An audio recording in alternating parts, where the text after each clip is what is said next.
Hey, what up, people? With Football Talkative. I'm your host, AB, and I'm back again, baby. Listen, you see that joy on my face, you understand? This weekend's about to be different because the games this weekend, they all delivered, bro.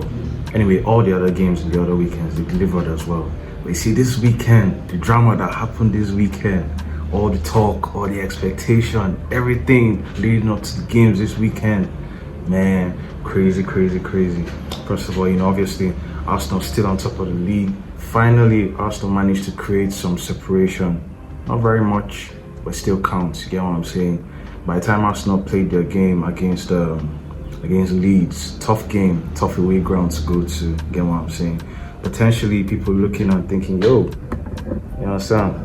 Leeds might have something for the man them here, the man them that are hating, you understand? The man them who are looking for Arsenal downfall and everything. And Leeds, actually, to be honest, they've been in form. They've been one of those teams that got promoted into the league that have actually, apart from the first couple of games where they struggled and they lost a lot of points, especially from winning positions and things like that. Daniel Farker, their manager, he's been able to change up the system, change up the formation a bit, you get what I'm saying? And they really found a winning formula.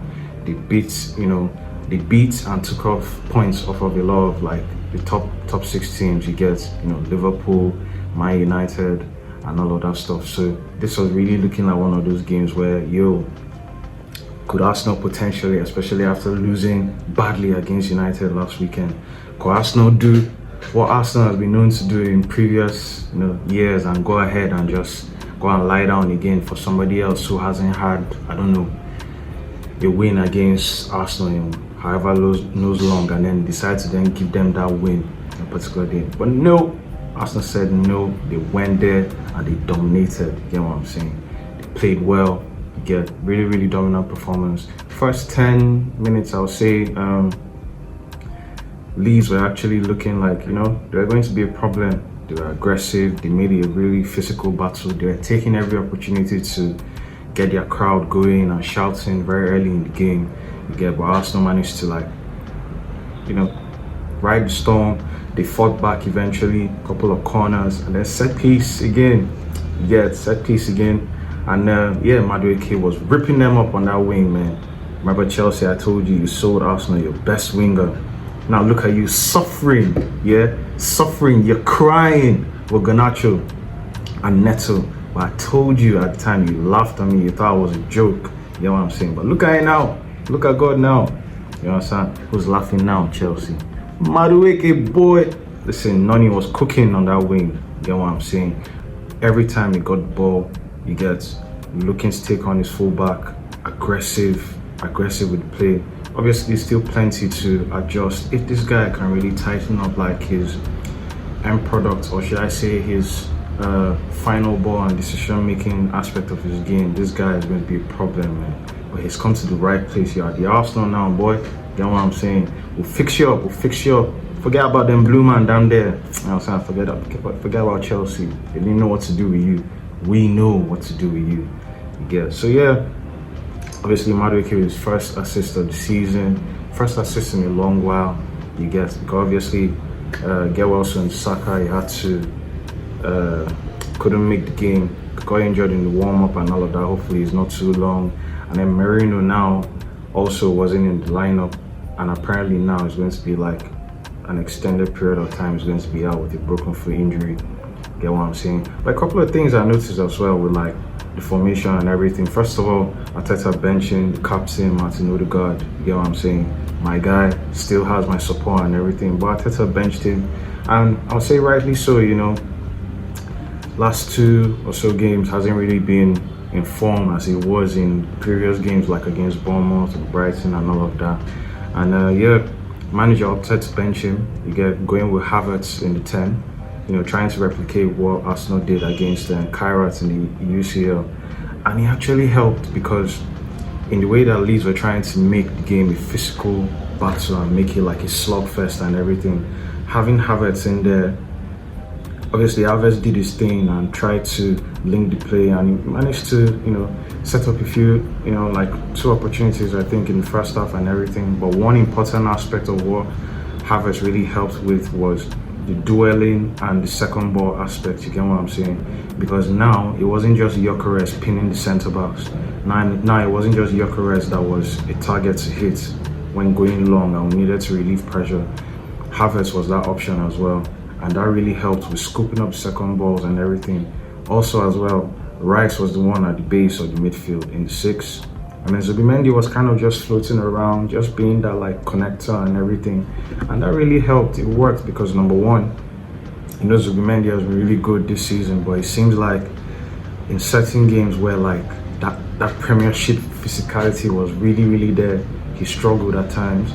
And just taking him away from that 6 from the base in midfield, it just helped to keep him away from that really like tough battle, in the deep parts of the midfield, and just let Rice do what he's really good at, sweeping up the play and just bringing it out from the back, and it just worked well, you get. And then obviously later on the subs came in. Odegaard, Martinelli changed the game. Odegaard with the assist, with the key pass, completely switched the momentum back to Arsenal, because before they came on, Leeds were beginning to find a small spell, first 10 minutes or so, where they were beginning to like keep possession of the ball. They're piling pressure a bit, and they helped to regain control back of the game. And from then on, it just went job done. You know what I'm saying? Martinelli's assist, Gyökeres' goal, and another good game for the Arsenal. Now you see the importance of that win, because what happened in City versus Tottenham? Who would have thought?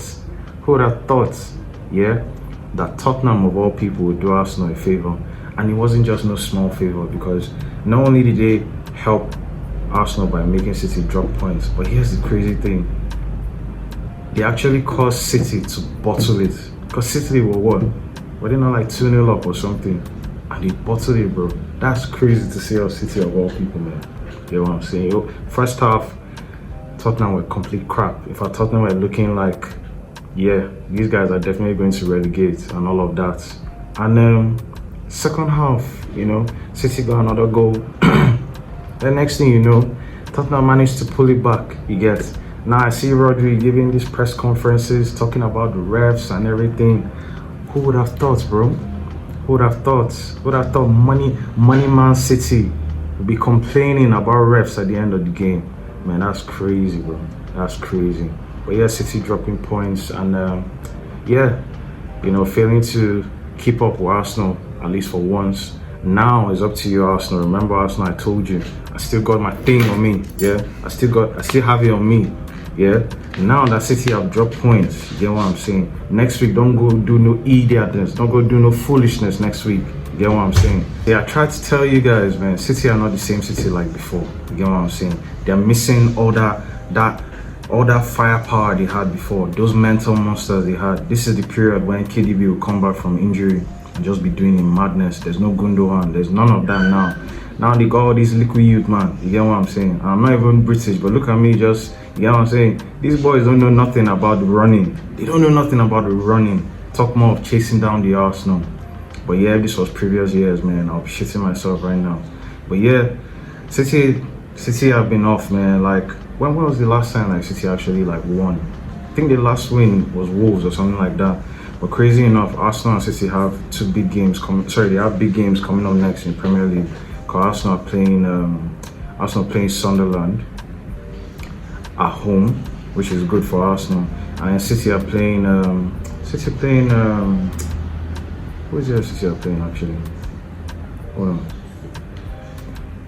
I swear down, City are playing some. Oh yeah. City playing Liverpool at Anfield. So Arsenal, remember, like I told you, between those two teams, you have the more favorable fixture. Don't want to hear no excuses. I still have it on me. You understand? Run up, get done up. You understand? If you fuck up, you get broke up. You know what I'm saying? I still have it on me, Arsenal. Do the business next week. Don't come here giving no excuses, no after game posts on Instagram or anything like that. Do your job. You know what I'm saying? Then let's go to Chelsea, man. Rosenoir looking good. You know what I'm saying? It's been 3 games now, so far so good. At very least, I mean, maybe too early to start jumping up and down and everything, but the man just needs to come in and steady the ship a bit. You know what I'm saying? In the meantime, then I'm sure maybe from like next season start trying to like put his identity on the team. get his own type of players and all of that. But so far, probably maybe the only thing which I know some people are talking about is that, like, obviously in this game where they played against West Ham, made like 7 changes or something like that. You get that kind of caused them a bit of problems because West Ham went and got the goal. In fact, West Ham got like 2 goals up. You know what I'm saying? But he identified, made the changes, restored the team, the balance of the team, and then from then on it was just Chelsea, back to back, like pressure after pressure, chance after chance, and eventually Enzo again. Enzo is the clutch man for Chelsea this season. You get what I'm saying? I've been saying I don't know what exactly is Enzo. Is he box to box? Is he an AM? Is he a winger?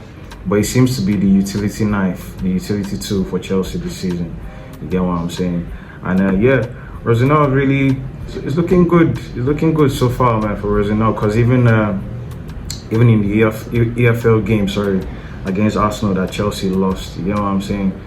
Yeah, there might be a few, tactical dissing, but they weren't like out. You know what I'm saying? Like he still managed to pull out a performance from Chelsea in that game. And probably some of the errors like David Sanchez's error for Gyökeres goal.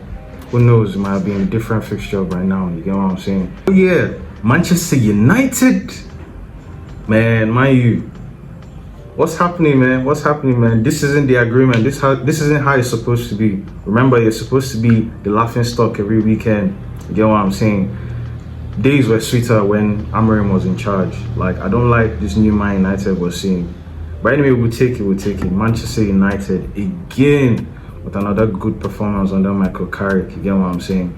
Now, against Fulham, they deserve the win at the end. I mean, I know Fulham, they fought back and they have that tendency this season. They are very difficult teams to just put down from the beginning to the end. But still, in the end, Man U managed to rescue. They almost bottled it. They almost let it slip up.